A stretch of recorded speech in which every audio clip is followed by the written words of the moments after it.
I call the Honourable Leanne Dalzell. Mr Speaker, I rise to speak in relation to the Prisoners and Victims Claims Continuation and Reform Amendment Bill. I'm afraid I cannot repeat the enthusiasm of the previous National Party Speaker on this particular piece of legislation.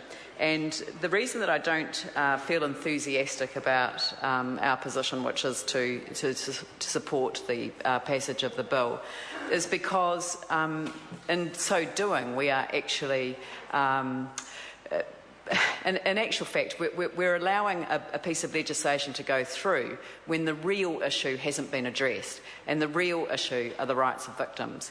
And during the Select Committee hearing, there was a very powerful presentation from the Sensible Sentencing Trust.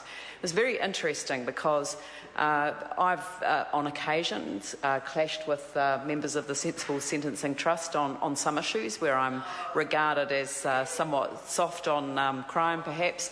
But I think that their submission was compelling.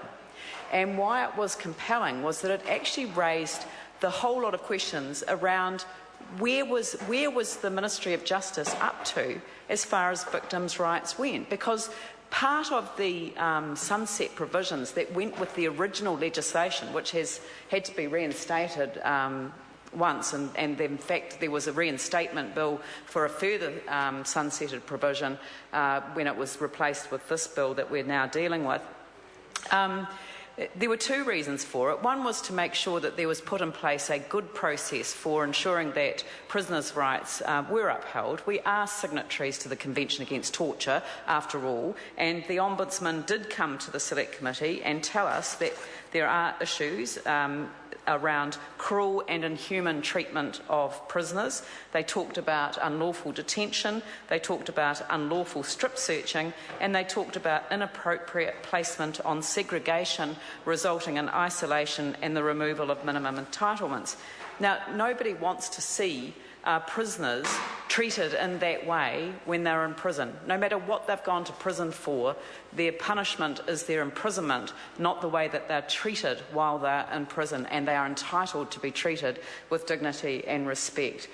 However, the victims of crime are also entitled to be treated with dignity and respect.